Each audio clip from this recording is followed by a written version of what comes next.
Hi, Ghost Recaps here. Today, I'm going to explain an action, war, and drama film called The Water Diviner. Spoilers ahead. Watch out and take care. The story begins in 1915 in Turkey, when the war was going on at Gallipoli.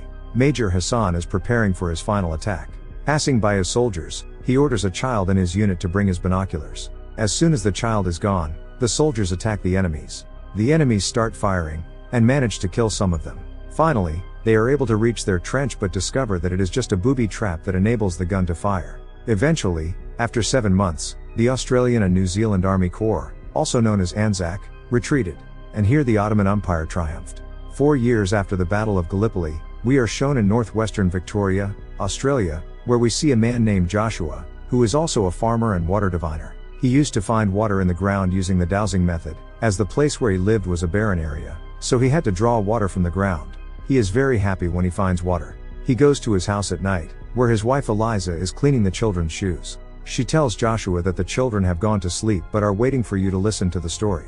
Joshua is very tired, but still he goes to his children's room and starts reading the book, but the room is empty. Here we learn that they had 3 sons who died in the Battle of Gallipoli 4 years ago, but Eliza is not ready to accept that they are dead. She is also in a mental state, and she still believes that her son is alive. Eliza expresses that, being a good person at finding water, why can't Joshua find his children? Joshua had no answer to this question. He was also very sad to lose his sons, but perhaps he had assumed that he had been killed in the war because if he was alive, he would have been home in 4 years. What have come? Joshua remembers the moment when his sons were going to war. As he falls asleep, he remembers his sons. The next morning, Joshua wakes up to find that his wife has committed suicide. He hugs his dead wife and starts crying loudly. Joshua is completely broken by this accident. Now he is all alone. Eliza has always wanted Joshua to find their sons, so Joshua promised his dead wife that he would bring their children home and bury them beside her. He leaves for Turkey after burying Eliza. Meanwhile, we see Major Hassan and Sergeant Jemal being taken back to Gallipoli. They arrive at the excavation site, and the escort introduces them to Lieutenant Colonel Cyril Hughes. Lieutenant Colonel Hughes asks Major Hassan to help recover the remains of Anzac soldiers on the battlefield so that they can be found and buried respectfully. Major Hassan agrees, but he reminds Lieutenant Colonel Hughes that he too lost over 10,000 men during the battle. Now we see Joshua, who is traveling to Turkey, when he remembers an incident when his 3 sons went hunting, and when there was a sandstorm in the desert, Joshua runs out to pick them up. He covers them with a sheet and encourages them. When he reaches Istanbul after 3 months of travel, a boy offers him a hotel to stay in, which Joshua declines, but the boy sticks to the offer. He asks a soldier how to get to Gallipoli, to which the soldier replies that you cannot go there without a permit. Without her knowing, the boy already grabbed her bag and ran away. Joshua follows the boy until they reach their hotel. Joshua enters the hotel and is greeted by Aisha, the receptionist, and the mother of the kid, named Orhan. When Aisha finds out that Joshua is an Australian, she immediately says that they do not have a room anymore. Just then, a man named Omar walks in and tells Joshua that there is still room for him. Having no choice, Aisha agrees, and Omar orders Orhan to take Joshua to his room. Before entering, Joshua asks Orhan if he can take him to the war office the next day in exchange for money, to which Orhan agrees. After some time, Aisha rushes to Joshua's room to give him a towel. After talking for a while, Joshua tells Aisha that he is going to Gallipoli. Reliving some of her memories, she says that there are nothing but ghosts in Gallipoli now. And the next day, Orhan would not go with him to the war office. The next day, Joshua goes to the war office to obtain a permit to go to Gallipoli, but he fails. He tries to show the picture of his sons to the military officer. The reason why he wants to go there is because he wants to find the bones of his sons and take them with him. He also wants to bury him with his mother, but the officer tells him that thousands of such skeletons are buried in that land, and now that is their home. I can't let you go to Gallipoli, you go back home. Rallies were being taken out in Turkey against British people. Turkish people still haven't forgotten the war, and they hate British people. Aisha was also one of them. One day Joshua was having breakfast, then Aisha's father asked Joshua in Turkish where his wife and children were, but Joshua could not understand their language. Then Aisha translated and said that my father was asking about your wife and children. But Joshua had no answer to this question. Aisha understands by looking into his eyes that Joshua has no one in this world, and then Aisha realizes why Joshua wants to go to Gallipoli. She tells him to bribe a local fisherman to get to Gallipoli even without a permit. As he is about to leave the hotel, Orhan follows him and pleads for him to find his father. Joshua is surprised that Omar is not his father but his uncle. Joshua leaves, promising that he will try. At Gallipoli, Joshua's boat is spotted by soldiers. They corner him and take him to Lieutenant Colonel Hughes, as ordered. In his tent, Joshua talks to Lieutenant Colonel Hughes and Major Hassan about their children. As Joshua shows Lieutenant Colonel Hughes a map of where his sons may be, a picture from the diary drops. As Major Hassan picked up the photo, he was startled as he recognized Joshua's son. Lieutenant Colonel Hughes promises Joshua they will do everything they can, but they cannot let him stay. Joshua is told that he should go back, but the stubborn Joshua does not go back and sits on the beach. Lieutenant Colonel Hughes tells his men to give him food and blankets. The next morning, Joshua was still on the island. Major Hassan, Sergeant Gemel, and Lieutenant Colonel Hughes talk about him. Then, Major Hassan tells Lieutenant Colonel Hughes that we should help this man, as he is the only father who has come to find his sons. Lieutenant Colonel Hughes says that it is very difficult to find his sons, and you also know this, and then Major Hassan says that I know about the place where his sons died. Reassured, they begin searching for the remains of Joshua's children. As Joshua looks around the battlefield, we see a flashback of his children fighting in battle. The three brothers, Arthur, Edward, and Henry, were fighting together. As the three are about to retreat, Arthur steps on a landmine, and he gets injured. Both of his brothers had gone into cover, but to save his brother, both brothers came forward and started cover firing, but then a machine gun killed them. In the present, Joshua is able to locate them, and the soldier begins digging. The soldier obtains a dog tag and identifies it as one of Joshua's sons. Lieutenant Colonel Hughes tags him, and a soldier adds to his pain.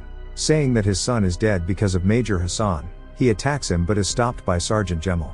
Then, other soldiers take Joshua away as ordered by Lieutenant Colonel Hughes. Later, Lieutenant Colonel Hughes gives another tag to Joshua. Joshua says that we still have to find Arthur, and Lieutenant Colonel Hughes says that we searched everywhere but could not find him. Joshua is really determined to get his sons back to their mother, but Lieutenant Colonel Hughes says that you should bury him here because now this is his home. Joshua obeys them and buries his two sons. At sunset, Joshua reads Henry and Edward's favorite story at their graves. The next morning, Joshua is packing his things to leave. Then Major Hassan comes, who shows him a list. He tells Joshua that this list is of the prisoners who were taken prisoner, meaning that Arthur did not die in battle but may still be alive somewhere. Hearing this, Joshua is very happy inside. Next, we see Joshua back at the hotel. The next day he goes to the War Office to find out about Arthur and where he is imprisoned, but the officer does not help him. He tells Joshua that I told you not to go to Gallipoli yet. Why did you go there? He snatches Joshua's passport and says that I will come to you on Thursday with your passport and Kolkata ticket, and you will be sent to Australia via Kolkata. With another officer outside, the officer offers to help Joshua find his son's prison papers. Joshua thanks him and promptly follows Major Hassan to a secret hideout. But Major Hassan insists that he cannot help him anymore, so Joshua returns to the hotel. Afterward, Joshua, Aisha, and Orhan go out and spend time together. Then, Joshua and Aisha talk about their lives before saying goodnight to each other. Aisha suddenly starts crying in her room. Here we come to know that Aisha's husband has been killed in the Gallipoli War, but she still believes that her husband is alive, and this was also her compulsion because her husband's brother Omar, who was married, now wanted Aisha to be his second wife, and he was pressurizing her that she would have to marry for Orhan's future. But she always avoided him by saying, "My husband is alive, I cannot marry again." Just like that, there is a fight between them regarding the marriage, and Omar starts beating Aisha. Then Joshua comes there and pushes Omar down. This makes Omar very angry and threatens to kill Joshua. Aisha is also angry with Joshua. He tells him that you by interrupting and making things worse. She asks him to leave the hotel. Hearing this, Joshua takes his bag and starts to leave the hotel, although Orhan does not want him to go. As Joshua comes out, Omar and his men begin to beat him, but Sergeant Gemel arrives and takes Joshua with him, and Orhan takes Joshua's bag to the hotel. Then we see Joshua talking to Major Hassan and Sergeant Gemel. The sergeant tells Joshua that he knows where Arthur may be held. Afterwards, they head back to the hideout and drink with each other, forming a friendship that lasts through the night. Major Hassan tells a story to Joshua. When the Gallipoli War was going on, I met the first Australian boy. Major says it was a young boy who was moving towards me. He was on our target. 1,000 guns were deployed on him. He came to me and we smoked together, but when he left, I realized that he stole my cigarettes.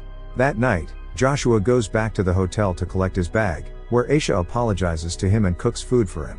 That night, both of them talked a lot. Maybe they both started loving each other. The next morning, the officer comes to the hotel, as today he was going to send Joshua back to Australia, but Joshua does not want to leave without finding his son, so he escapes with Aisha's help. He requests that Major Hassan and Sergeant Gemel take him with them. It is morning, and they travel by train. Major Hassan saw a cloud of smoke in the nearby town and saw people coming out. Just then, the train stops, and they are suddenly ambushed. Greek soldiers arrive and kill everyone except Joshua, Sergeant Gemel, and Major Hassan. Major Hassan tells the Greek soldiers not to harm Joshua, as he is just a prisoner. Then, the Greeks spare Joshua's life and plan to kill the two soldiers outside.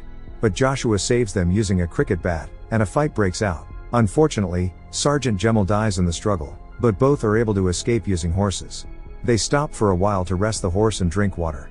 Then, Major Hassan promises Joshua that he will stay with him until he finds his son. Both keep on traveling and reach a town. Joshua sees a familiar windmill from his dream. He runs to a church, where he sees his son Arthur after 4 years. When he left home, he didn't even expect to find his son's bones.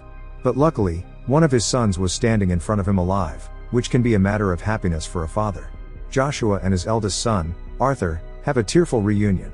Then Major Hassan comes there. Joshua wants them to come home, but his son refuses. He says he couldn't take care of his brothers. He says that Henry was shot in the face. He only lived for a few moments and then left us, but Edward bled for hours, and he was writhing in pain. He couldn't stop breathing. Then he told Arthur to shoot me, and then Arthur picked up Henry's rifle and shot Edward in the head, although he did not want to do so, but he was crying out in pain. I killed my own brother.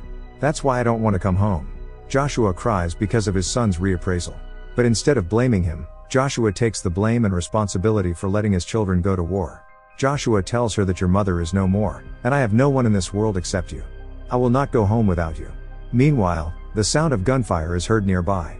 Major Hassan tells Joshua that the Greeks are coming and he needs to leave. Before leaving, Major Hassan tells Joshua to tell your son to return my cigarettes. Meaning that it was Arthur who stole Major Hassan's cigarettes among 1,000 enemies. Arthur and Joshua escape through a tunnel. After 3 weeks, they both reach Aisha's hotel. Aisha is very happy to see that Joshua has found her son. She expresses her love by making sweet coffee for Joshua, and the movie ends. At the end of the movie, we are shown that when the First World War broke out, 37 million soldiers and civilians were killed between 1914 and 1918, of whom 8 million were missing. Subscribe for more videos like this, turn on notifications, and leave a like to help the channel out. Have a nice day.